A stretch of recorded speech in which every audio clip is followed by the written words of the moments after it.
Hello दोस्तों, स्वागत है आपका आज के हमारे इस वीडियो में। आज के इस वीडियो में हम इकोनॉमिक के नेक्स्ट चैप्टर पब्लिक फाइनेंस को पढ़ने वाले हैं। पब्लिक फाइनेंस मतलब इसे हम हिंदी में लोक वित्त बोलते हैं और सार्वजनिक वित्त भी बोलते हैं। पब्लिक फाइनेंस चैप्टर में हम मुख्य रूप से 4 बातों की चर्चा करने वाले हैं और इसी के अंदर सारी बातें आ जाएंगी, जिसमें ये देख लीजिए सरकारी प्राप्ति यानी गवर्नमेंट रिसिप्ट्स, सरकारी खर्च गवर्नमेंट एक्सपेंडिचर, सरकारी घाटे गवर्नमेंट डेफिसिट और वित्त आयोग यानी फाइनेंस कमीशन। देखिए इस चैप्टर में मुख्य रूप से पढ़ना क्या है कि सरकार के पास पैसे कहाँ से आती है, सरकार खर्चा कहाँ करती है, खर्चा करने के क्या तरीके हो सकते हैं और पैसे आने की तरीके क्या क्या होते हैं, टैक्सेस क्या होते हैं, डायरेक्ट इनडायरेक्ट टैक्सेस क्या होते हैं, जीएसटी क्या होती है। इन सारी बातों को इस चैप्टर में पढ़ना है, जिसमें आज हम एक छोटा सा टॉपिक लेके चल रहे हैं। आज के इस चैप्टर के जो 4 मुख्य टॉपिक हैं, सरकारी प्राप्ति यानी government receipts, government expenditure, government deficit और फाइनेंस कमीशन, इस चारों टॉपिक में हम पहला टॉपिक आज लेके चल रहे हैं गवर्नमेंट रिसिप्ट्स को। गवर्नमेंट रिसिप्ट्स क्या होता है कि सरकार को मिलने वाले पैसे, गवर्नमेंट रिसिप्ट से मतलब है सरकार को मिलने वाले पैसे, सरकार के पास पैसे कहाँ कहाँ से मिलते हैं। इस बात को देखते हैं, ध्यान से देख लीजिए। इसके अंदर इसको 2 पार्ट में डिवाइड किया गया है, जिसमें एक रेवेन्यू रिसिप्ट्स और एक है कैपिटल रिसिप्ट्स, राजस्व प्राप्ति और पूंजीगत प्राप्तियाँ। इस थोड़ा ध्यान दीजिएगा इस बात पे। ये राजस्व प्राप्तियाँ और ये पूंजीगत प्राप्ति दोनों वैसे ही रिसिप्ट हैं, वैसे ही पैसे हैं जो सरकार को मिलते हैं, लेकिन दोनों को डिवाइड कर दिया गया क्योंकि इसमें थोड़ा सा अंतर है। इस अंतर को समझते हैं, थोड़ा सा ध्यान देते हैं। मान लीजिए सरकार, अगर आप जनरली जानते होंगे थोड़ा बहुत, तो आपको पता होगा कि सरकार के पास, सरकार को जो पैसे मिलते हैं वो टैक्सेस से मिलते हैं, कि हम उन्हें टैक्स पे करते हैं, जैसे कि इनकम टैक्स पे करते हैं, कॉर्पोरेशन टैक्स पे करते हैं और कई तरह के टैक्सेस आते हैं। इसके साथ आपने ये भी सुना होगा कि हम जब भी कोई वस्तु खरीदते हैं तो उसमें भी सरकार टैक्स के रूप में हमसे पैसे ले लेती है। ठीक है, तो एक तो हुआ इनके, ये सरकार के पास पैसे कमाने के एक सोर्स हुए। क्या कभी आपने सोचा है कि जब हम रेलवे में सफ़र करते हैं तो जो टिकट खरीदते हैं उसमें भी तो सरकार पैसे लेती है हमसे? हाँ, लेकिन एक फ़र्क है, उस पैसे के बदले वो हमें सर्विसेज प्रदान करती है, यानी कि हमें वो ट्रेन में सफ़र करने का मौका देती है।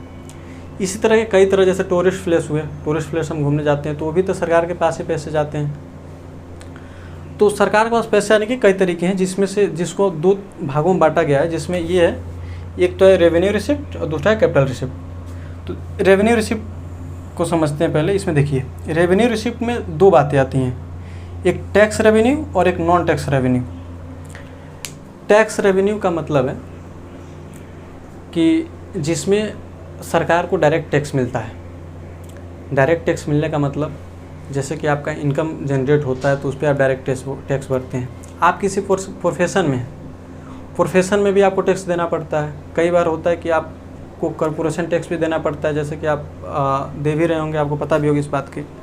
लेकिन ये जो रेवेन्यू रिसिप्ट की इसके लिए एक बात बताई जाती है कि इसमें क्या होना चाहिए, हम कैसे मानेंगे कि रेवेन्यू रिसिप्ट इसको मान लें, यानी कि राजस्व प्राप्तियाँ मान लें। तो इसके लिए एक सिंपल सी बात ये मान लीजिए कि उस तरह से मिलने वाला पैसा है, सरकार को उस तरह से मिलने वाला टैक्सेस हैं जिसमें सरकार आपसे पैसे ले लेगी लेकिन उसके बदले आपको कुछ नहीं देगी।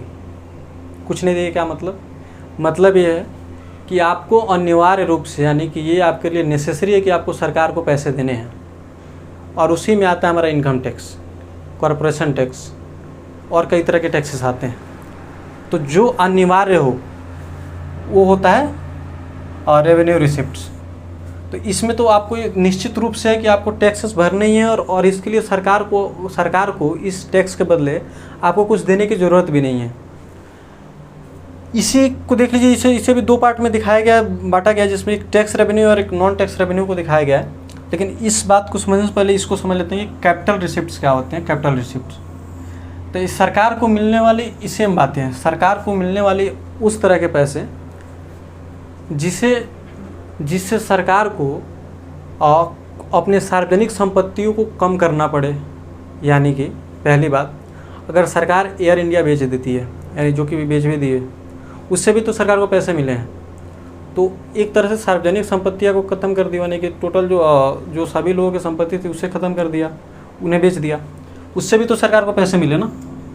एक और बात है कैपिटल रिसिप्ट्स की, एक और बात आप ध्यान में रखें कि उस तरह से पैसे मिले। मान लीजिए कि सरकार विदेशों से उधार ले लेती है, विदेश से उधार ले लेती है, या फिर एक और बात, हम कई बार अपने पैसे बैंक में जमा करते हैं LIC के तहत, और कई सारे स्कीम होते हैं, इन सारी चीज़ों के तहत हम बैंक में पैसे जमा करते हैं। ये पैसे अगर सरकार के पास भी जाती है, अगर ये पैसे सरकार के पास भी जाती है तो उन्हें इस बात की दिक्कत होती है कि हमें ये पैसे उन्हें देना है। यानी कि इसका क्या मतलब है? इसका मतलब सीधा सा है कि सरकार हमारा कर्जदार होता है और उन्हें ये बात का डर होता है कि हमें ये पैसे वापस भी करने हैं। तो सरकार के पास पैसे मिलने की दो तरीके कौन कौन से हुए? ये तो संपत्तियों को बेच दे, संपत्तियों को बेच के जो पैसे आएगी वो कैपिटल रिसिप्ट यानी पूंजीगत प्राप्तियाँ, या फिर एक और उपाय कहीं से कर्ज ले ले, सरकार IMF से कर्ज ले ले, या फिर किसी विदेश से कर्ज ले ले, तो वहाँ से 2 जगह से पैसे मिलेगी। तो ये कैपिटल रिसिप्ट्स और रेवेन्यू रिसिप्ट में क्या होगा? इसमें तो सरकार एक तो ना ही सार्वजनिक संपत्ति को बेचेगी, यानी कि कोई भी संपत्ति को नहीं बेचेगी, उसके अलावा जो पैसे लेगी उसके बदले उन्हें कोई सेवा भी नहीं देना है, यानी कि कोई सर्विसेज भी नहीं देनी है, वो अनिवार्य रूप से आपको सरकार को पैसे पे करना है। तो मुझे लगता है आपको यहाँ तक की बातें समझ में आ गई होगी, क्योंकि रेवेन्यू रिसिप्ट और कैपिटल रिसिप्ट, इसमें 2 बातें ध्यान रखिए कि ये अनिवार्य रूप से पे होता है, अनिवार्य रूप से पे होता है। दूसरा, सार्वजनिक संपत्ति बेचना नहीं होता, सार्वजनिक संपत्ति बेचना नहीं होता, संपत्ति नहीं बेचना होता है। और इसमें 2 बातें ध्यान रखिए, क्या? या तो सार्वजनिक संपत्ति बिकेगी, सार्वजनिक संपत्ति बिकेगी, संपत्ति बिकेगी, या उधार आएगा कहीं से, यानी कि सरकार अपने लायबिलिटीज बढ़ाएगी। तो 2 बातें ध्यान रखिए। अब इसमें देखिए, ये रेवेन्यू रिसिप्ट में 2 तरह के बताया गया है कि सरकार को पैसे कहाँ से मिलेंगे। तो एक तो होता है टैक्स रेवेन्यू से, यानी कर राजस्व से मिलेंगे, और दूसरा है नॉन टैक्स रेवेन्यू से। अब इस बात को ध्यान में रखिए, ये टैक्स रेवेन्यू क्या है? ये टैक्स रेवेन्यू वही है जो अभी मैंने आपको थोड़ी देर पहले एग्जांपल दिया कि ये आपका इनकम टैक्स, कॉर्पोरेशन टैक्स, आपका प्रोफेशन टैक्स, ये सारी तरह के टैक्सेस आते हैं इसमें, जिसमें आपको देना ही है अनिवार्य रूप से। लेकिन इसका जो एक नॉन टैक्स रेवेन्यू ये है जो आपके ऊपर डिपेंड करता है, यानी आपके स्वतंत्रता के ऊपर डिपेंड करता है कि आप इन्हें पे करना चाहेंगे या नहीं चाहेंगे। इसमें क्या क्या आता है इसको एक बार लिख लेते हैं ताकि समझने में आसानी आ जाए। ध्यान दीजिएगा इस बात पे, पहले इसको लिख लेते हैं। इसमें क्या क्या आएगा? सबसे पहले आएगा फीस, यहाँ लिख ले शुल्क हिंदी में। फिर आएगा यहाँ फाइन यानी कि दंड। तीसरा आएगा डिविडेंड्स एंड प्रॉफिट। चौथा लिखते हैं हाँ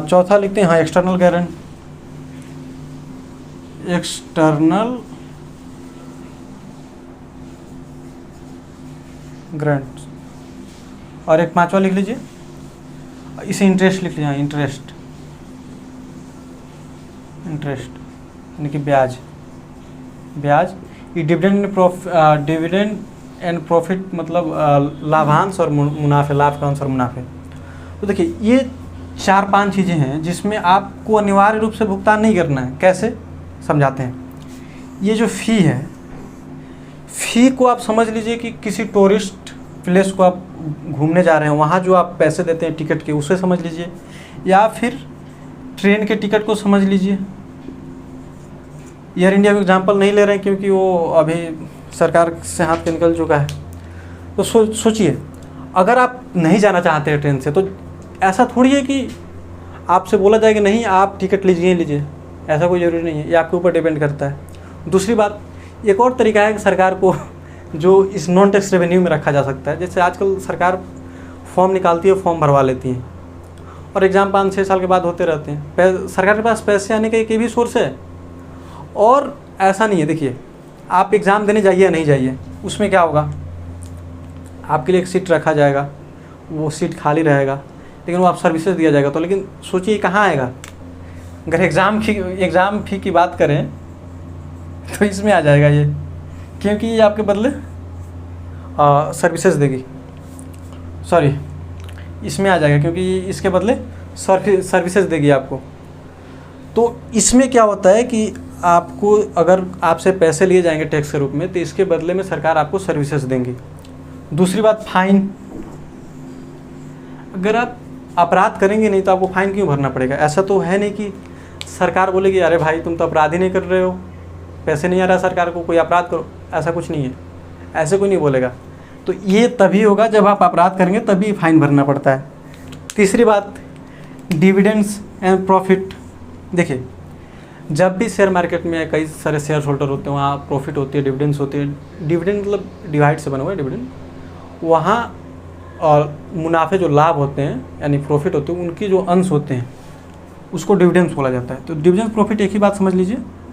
और इनमें से भी जब आपको दिया जाता है, इनमें से भी जब सरकार को मिलता है पैसे, तो आता है नॉन टैक्स रेवेन्यू में। ये पांचवा, इंटरेस्ट। इंटरेस्ट में क्या, जैसे कि सरकार को इंटरेस्ट कहाँ से मिलेगा? इसका दो उपाय। एक तो पहला उपाय ये है मिलने का, दो रास्ते हैं कि सरकार कई बार अपने पैसे राज्य सरकार को, यानी केंद्र सरकार कई बार अपने पैसे राज्य सरकार को उधार देती है, तो वहाँ से इंटरेस्ट मिलेगा। दूसरी बात, कई बार ऐसा होता है कि सरकार दूसरे देश को, मान लीजिए कि भूटान को कर्ज दे दिया, कोई किसी भी और देश को कर्ज दे दिया, तो वहाँ से भी उन्हें इंटरेस्ट मिलता है। तो ये भी हुआ नॉन टैक्स रेवेन्यू में आएगा। इस बात को ध्यान रखिए कि इंटरेस्ट नॉन टैक्स रेवेन्यू में आएगा, एग्जाम में पूछा जाता है ये, क्योंकि इससे मिलता जुलता है। चौथा है आखिरी, एक्सटर्नल ग्रांट। देखिए, इसको बोलते हैं अनुदान, अनुदान। और एक्सटर्नल लगाया तो बाहर लिख लीजिए, बाहर। ये क्या है, इसको समझिए एक्सटर्नल।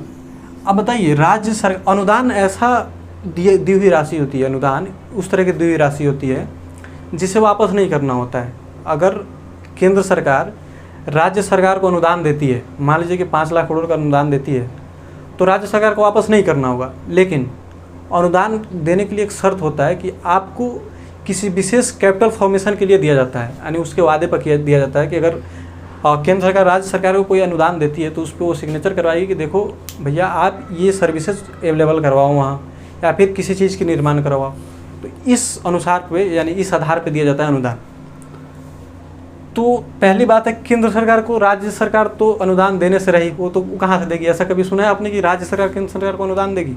नहीं। तो फिर अनुदान कहाँ से मिलेगा? तो बाह्य, एक्सटर्नल, यानी ये कहीं और से मिल सकता है, IMF से मिल सकता है, विदेश से मिल सकता है, जो अपने देश से ना मिलकर अलग से मिले, वो बाह्य अनुदान है। तो ये सारी चीज़ें आती हैं नॉन टैक्स रेवेन्यू में।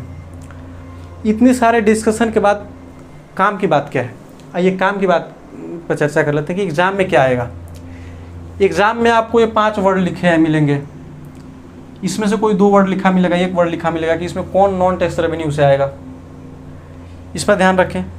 उसके बाद आपको रेवेन्यू रिसिप्ट्स का एग्जाम्पल ऑप्शन में आ सकते हैं, इस बात को ध्यान में रखें। और ये जो बताया मैंने कैपिटल रिसिप्ट्स, जिसमें सार्वजनिक संपत्ति को कम करना है और उधार को बढ़ाना है, और इसमें सार्वजनिक संपत्ति को भी क्षति नहीं होगी और सरकार को सेवा भी प्रदान नहीं करना है।